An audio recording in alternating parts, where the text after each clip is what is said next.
I'm Matt Stetson from Canadian Cycling Magazine. And I'm Terry McCall, the mountain bike editor at Canadian Mountain Bike Magazine. Today, Terry and I are going to be testing the same Trek fuel, but different. Instead of dividing the fuel into ever more focused and distinct niches, Trek is opening the fuel up to interpretation, starting with the frame. Long travel, short travel, 29er, mixed wheels, you can do whatever you want. These are all options on the new Trek fuel platform that let you personalize your Trek before you even start choosing parts. So that means I can set up my Fuel EX to tackle some of Ontario's punchiest trails. Well, I opted for the Fuel LX so I can hit all the rocky, rooty descents I want to here on Vancouver Island. And neither one of us has to compromise. So how does Trek do this? By starting with the same frame and using different linkages and shock mounts to change the travel and the geometry on the new fuel. Think like a flip chip or the old Minolink, but more involved. This lets Trek make each fuel suit its purpose with fewer compromises. For some models, you also have to change the shock and the fork, or at least the internals of the fork, but that depends what you start with and where you're going. So while there are some really key updates to the fuel platform over the last Fuel EX, the big news is it's now a platform, not just one bike with different builds. Trek is bringing its entire trail bike line under the Fuel name, from the 120 mil travel top fuel to the all-new Fuel LX. Three of those, the bikes we'll be talking about today, share the same frame. The Fuel EX returns as 145mm travel trail bike. It can be converted to the 150mm mullet-wheeled Fuel MX or the 160 Fuel LX. Switching between bikes involves a new suspension linkage, a shock mount, and in some cases even a new fork and shock. So Trek's really walking a fine line between one frame that is three bikes and three different bikes that use the same frame. Doing this isn't an easy trailside fix though. It's not just changing a flip chip. It's rather involved. So that means unless you want to ride around with a fork in your backpack, this is more of an at-home, once a season sort of change.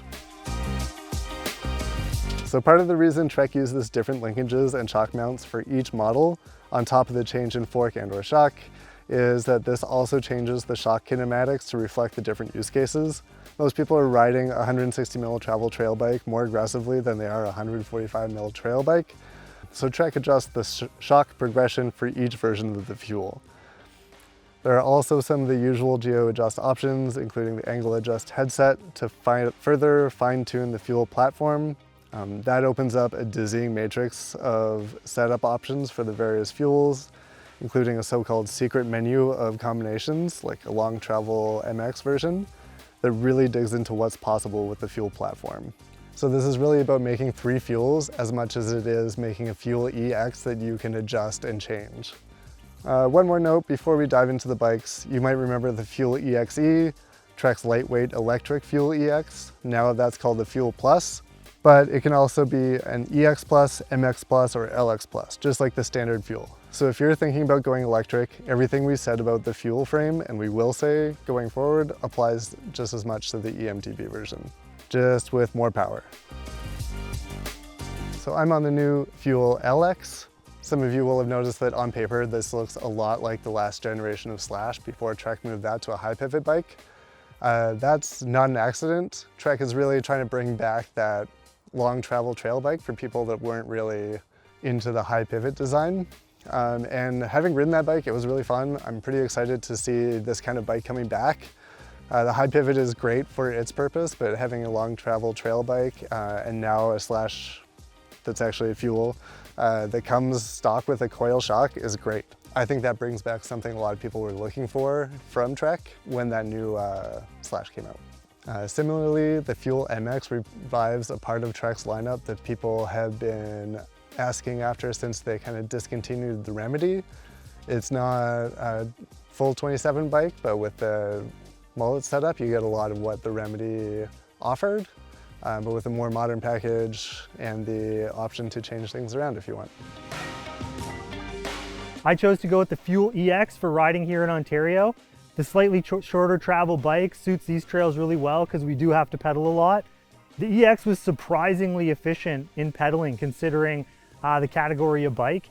It's not the fastest uphill, however it is a very capable climber. It'll soak up any rocks and roots that you encounter, and even at slower speeds the steering was quite responsive, so I was impressed with that. Obviously when you point it downhill you're not limited, especially here in Ontario. It pretty much gobbled up anything I could throw at it, especially being spec'd with the Maxxis DHR and DHF respectively. Ride impressions were very, very good. I was probably most impressed with its cornering capabilities. Considering it is a little bit of a bigger bike, I was very impressed with how quick it cornered. I can only imagine how fast the MX version corners. So the previous version of the Fuel EX was a super popular bike. It got rave reviews, and for good reason. It could handle tons of different terrain and was an efficient pedaler. So it's good to see that they haven't changed too much with the new version. However, there are some upgrades that are worth noting. First and foremost, the frame sheds 200 grams of weight. Lighter's better, so you can't complain there. Also, they've done some refinement to the frame storage. You get a little bit of a bigger opening and it's less prone to snagging cables with the bags. For a long time, Trek offered bikes with a lot of proprietary technology. The Fuel EX is a little bit of a step away from that, which is great because it comes with a new zero stack headset. So it has a lot of aftermarket options there.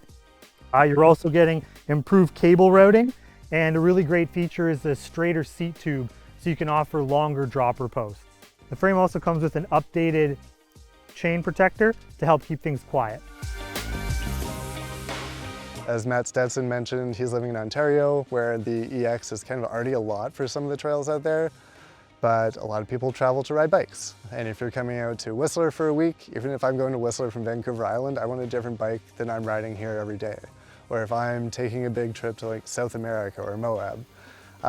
So you can change your fuel to meet where you're going.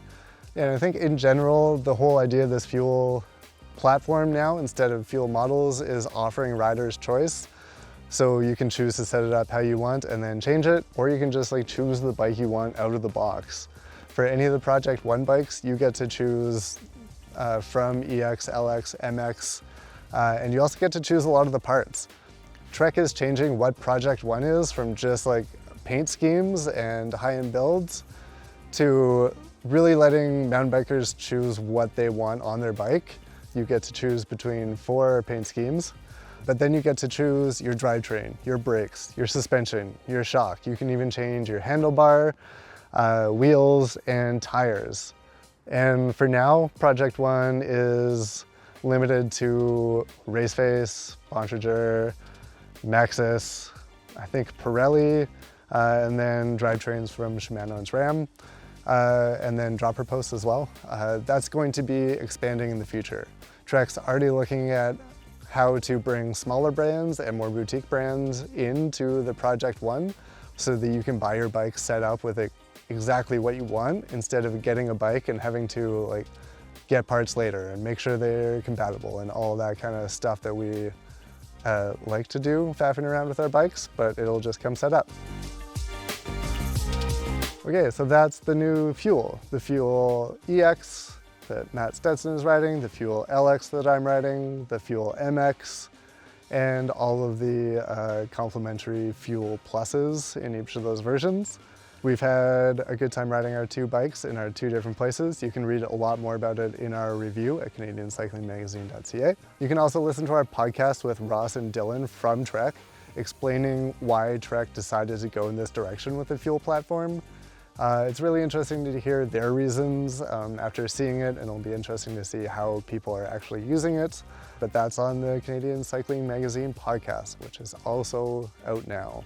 So no matter what type of riding you like or where you're located, a shorter travel, slightly faster platform, or a longer travel, more aggressive setup, or anything in between, it's great to see the Fuel being so versatile depending on where you're riding and your style.